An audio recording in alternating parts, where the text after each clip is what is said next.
The Grand Hall of the Galactic Council buzzed with excitement. The leaders of the most powerful alien races had gathered for an important meeting. Their agenda? Discussing the recent actions of a small, seemingly harmless planet, Earth. Many council members saw this as a chance to have some fun. The Zarlok ambassador, a tall, thin creature with 3 eyes, began the meeting with a smirk. "So we have these humans," he said, his voice dripping with sarcasm. "They send their tiny ships out into space, thinking they can explore like the rest of us." Laughter erupted across the room. The Krynok leader, a short but bulky figure covered in scales, pounded the table with his fist. "They think they're so clever with their little rockets and satellites," he roared, wiping a tear from one of his eyes. "It's like watching children play with toys." The room echoed with amusement. The council members made jokes about Earth's simple technology, like their ancient rockets and slow communication systems. They couldn't believe humans were trying to join the galaxy's advanced civilizations. To them, humans were just a joke, a tiny blip in the vast universe. One by one, the council members took turns mocking humanity. The Varlon representative, whose species could travel between stars in an instant, sneered, "They can't even travel faster than light. Do they expect us to wait centuries for them to catch up?" More laughter followed. The Galactic Council was known for its seriousness in matters of war and peace, but today they were having too much fun to care. To them, Earth was no threat. It was a small blue planet with nothing special about it, and the humans were simply too naive to be taken seriously. The Zentari diplomat, a being made entirely of energy, floated above the table. "And what about their defenses?" It said in a voice that sounded like a chorus of whispers. "I heard they still use metal to protect their ships. How primitive." The laughter grew louder. Every council member seemed to have something to say about how ridiculous humans were. They joked about Earth's leaders, calling them dreamers who lived in a fantasy world where they could someday be as powerful as the rest of the galaxy. Amid the laughter and jokes, the Galactic Council made one big mistake. They underestimated the humans. They didn't know that humans were listening, that they were watching, and that they were planning. Earth had its eyes and ears everywhere, and the Council's mockery did not go unnoticed. In a secret room back on Earth, human leaders watched the Council's meeting through hidden cameras. They listened to every insult, every laugh, and they stayed silent. Their expressions were calm, but behind those eyes was a burning determination. This mockery would not be ignored. Earth's top leaders, scientists, and military minds had been working on advanced technology for years, keeping it hidden from the rest of the galaxy. They had ships that could cloak themselves, weapons that could disable enemy defenses without a single shot, and soldiers trained for the toughest battles. And now, after hearing the Council's insults, they knew it was time to reveal what they were capable of. The Galactic Council kept laughing, not knowing that their words were sealing their fate. They saw humans as a joke, a minor distraction in their important lives. But soon, they would learn that underestimating humanity was the biggest mistake they could make. As the meeting continued, the Council remained unaware that Earth's response was already in motion. While they laughed, the humans were getting ready to show the galaxy that they were not to be mocked, ready to make their move. Back on Earth, the mood was tense. The Galactic Council's mockery had reached the ears of every leader and citizen. News channels broadcast the Council's words, and people watched in anger as their planet was laughed at by those who thought they were superior. Humans might not have the advanced technology of other alien races, but they had something far more valuable: determination and ingenuity. In a hidden underground bunker, Earth's top leaders gathered. The room was filled with generals, scientists, and strategists. The President of Earth stood at the center, her eyes scanning the room. "We have been underestimated," she said firmly. "They see us as weak, but they have no idea what we are capable of." The room was silent, but the air buzzed with energy. These were the people who had been planning for this moment for years. Earth had always known that one day it would need to defend itself against the galaxy. They had spent decades preparing, creating technologies in secret, building ships that could rival those of the most advanced alien races. A tall, stern-faced general stepped forward. "Our stealth ships are ready," he reported. "They have cloaking abilities that even the Galactic Council can't detect. We can strike their key positions without them ever seeing us coming." The scientists nodded in agreement. One of them, A woman with sharp eyes and a calm demeanor added, "We've developed weapons that can disable their systems without causing massive destruction. We don't want to start a war, just send a message. We want them to know we're not as weak as they think." The president listened carefully, her expression serious. "Our goal is not to destroy," she reminded them. "We want to show the Galactic Council that we deserve respect, that they can't mock us without consequences. We need to be smart about this." The room was filled with a quiet determination. Each person there knew the risk they were taking. They were about to challenge the most powerful beings in the galaxy, but they also knew it was necessary. The Council's laughter had ignited a fire in every human heart, and they would not rest until they proved their worth. The leaders discussed the plan in detail. They would use the stealth ships to infiltrate the Council's most important bases. These ships were unlike any others in the galaxy. They could move silently, becoming invisible to all known detection systems. The humans would get in and out before the Council even knew they were there. "We'll target their communication hubs first," the general continued. "If we can disrupt their ability to communicate, they won't be able to coordinate a response." "And what about their defenses?" someone asked. The scientist smiled. "We have something special for that. A device that can create an electromagnetic pulse, but only in a targeted area. It will disable their shields and weapons without causing any permanent damage. It's like flipping a switch. They won't even know what hit them." The president nodded, satisfied with the plan. "Then it's settled," she said. "We move in silence. We strike quickly, and we leave them with a message they will never forget." As they finalized the details, each person in the room felt a mix of nerves and excitement. This was it, the moment they had been preparing for. The Galactic Council thought humans were weak, but they were about to learn the truth. Earth was not just a small, insignificant planet. It was a force to be reckoned with. The meeting ended, and the leaders dispersed, each returning to their teams. The underground bunkers buzzed with activity as the humans prepared for their secret mission. Ships were readied, weapons were loaded, and plans were reviewed. Everyone knew what was at stake, and they were ready to prove themselves. As Earth's forces prepared to move, the Galactic Council continued with their daily business, completely unaware of what was coming. They had mocked humans, but soon they would be the ones watching in awe as humanity made their move.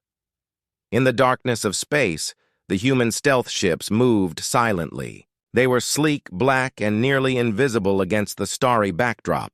No one on the Galactic Council's planets noticed as these shadows crept closer to their most important bases. It was like a ghostly invasion, a presence felt but unseen. Inside one of the stealth ships, Captain Harris watched the screen intently. His crew was tense but ready. They had trained for this mission countless times, and now it was happening for real. "Activate cloaking," Harris ordered in a calm voice. The ship hummed softly as it became completely undetectable to any known sensors. They were now ghosts in the dark. On the Galactic Council's main communication hub, everything seemed normal. The guards at the gates were bored, watching the stars and chatting about their day. Inside, technicians monitored the systems, unaware of the silent threat closing in on them. They had no reason to worry. After all, they were the most powerful council in the galaxy. Who would dare challenge them? But then strange things started to happen. Lights flickered and screens glitched. The technicians frowned and checked their systems, but everything appeared normal. They couldn't see the human ship hovering right above them, its crew working with quick, silent precision. "Deploy the EMP device," Captain Harris commanded. A small drone silently detached from the ship and flew towards the communication hub. It attached itself to the main power source, unnoticed by anyone. In an instant, a pulse of energy spread through the entire base. Every system went dark. The lights went out, the screens turned off, and the guards outside found their weapons suddenly useless. Panic broke out in the base.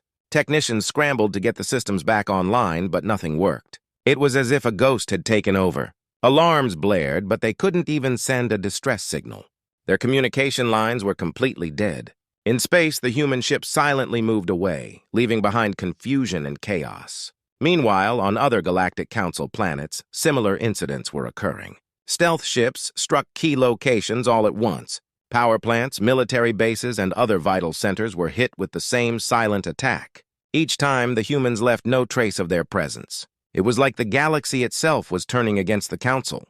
The council members gathered in a frantic meeting, trying to understand what was happening. Reports came in from all over. Systems were failing, and no one knew why. The leaders argued and shouted, each blaming the other for not being prepared. They had never seen such a coordinated strike, and it terrified them. "What is going on?" the Zarlok ambassador demanded, his voice shaking with anger. "How are our systems failing? We are the most advanced beings in the galaxy." But no one had an answer.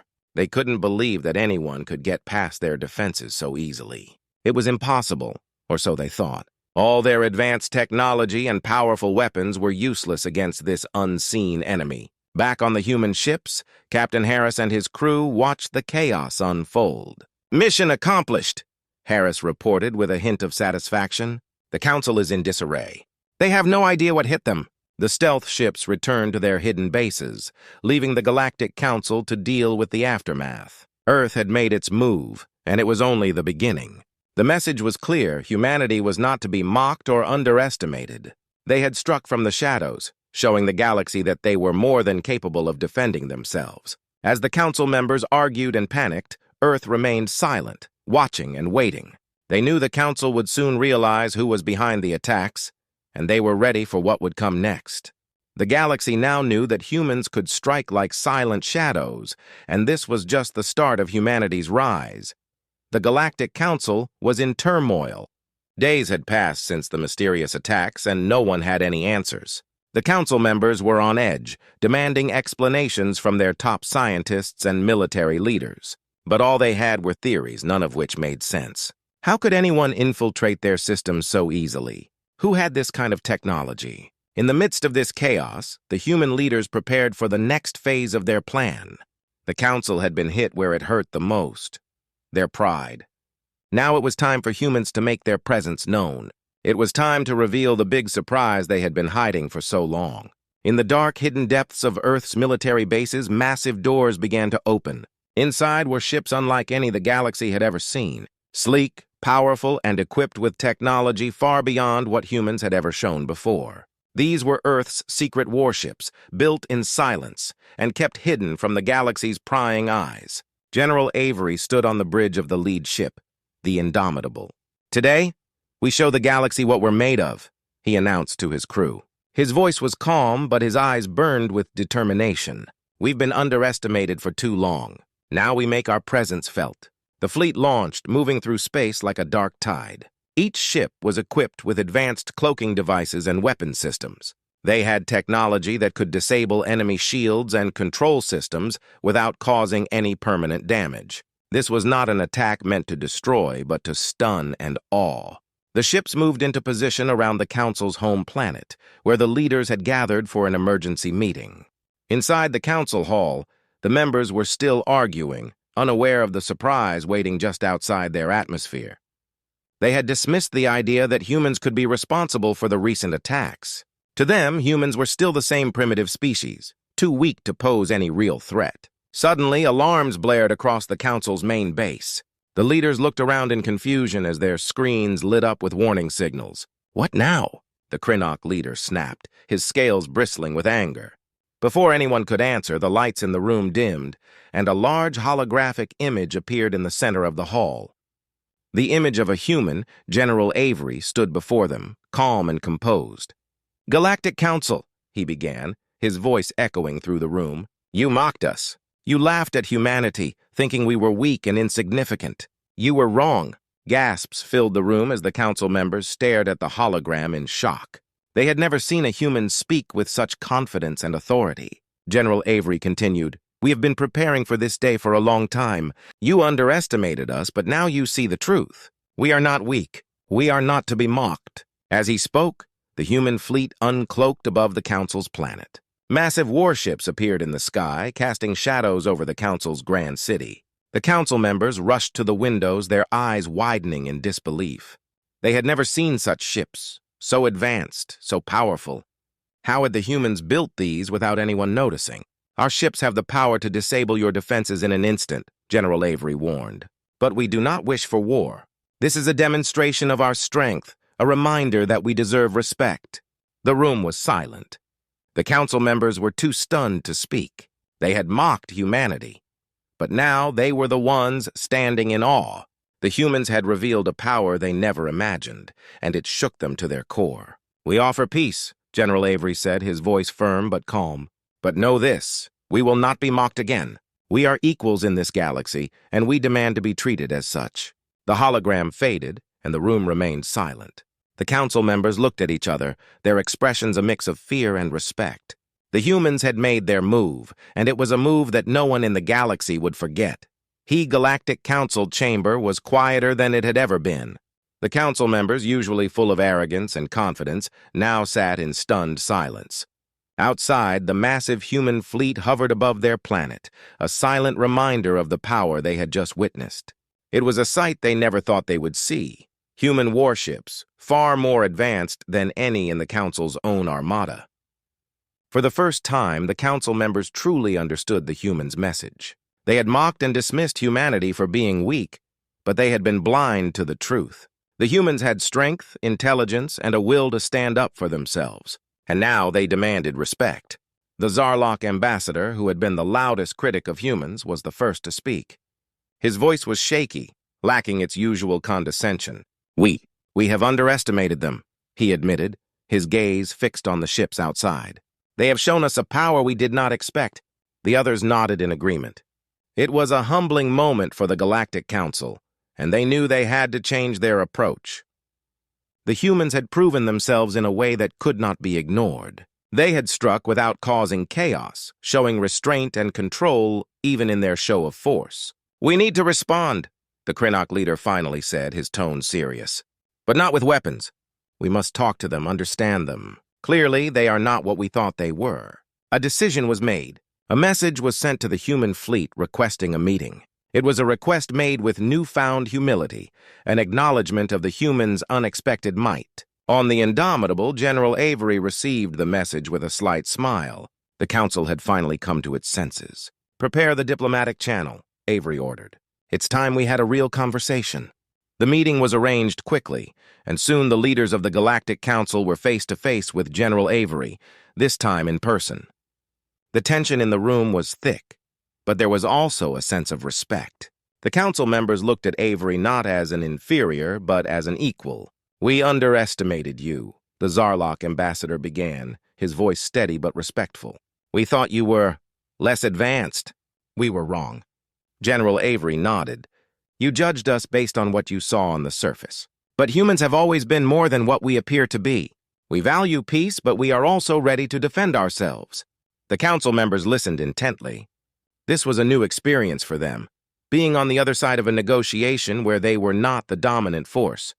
It was uncomfortable but also enlightening. They realized that they had been arrogant, blinded by their own superiority. "We wish to avoid conflict," the Krenak leader said. "We do not want war with humanity. We propose a new agreement, one of mutual respect and cooperation." General Avery considered their words. This was the outcome he had hoped for, the reason behind the carefully planned show of strength. Humanity did not want war. They wanted recognition, a place in the galaxy where they were seen as equals. "We accept," Avery replied. "But remember this day. Humanity will not be mocked or treated as lesser beings. We are a part of this galaxy, and we will stand our ground when necessary." The council members nodded in agreement. The message was clear, and they had no intention of forgetting it. They had learned a valuable lesson about underestimating others, and they would carry that lesson into the future. The meeting ended with a new understanding between the Galactic Council and humanity. As General Avery returned to his ship, he knew this was a turning point. Humans had earned a place of respect in the galaxy, not through violence, but through courage and strategy. The human fleet slowly moved away from the Council's planet, disappearing into the vastness of space. The council members watched as the ships vanished, each lost in their thoughts. They had mocked humanity, but the humans had answered with dignity and strength. From that day forward, the Galactic Council spoke of humans not as weak or primitive, but as equals. They were cautious, respectful, and more aware of the hidden strengths that could lie within any species. And so, the galaxy entered a new era, one where humanity stood proudly among the stars, recognized and respected by all.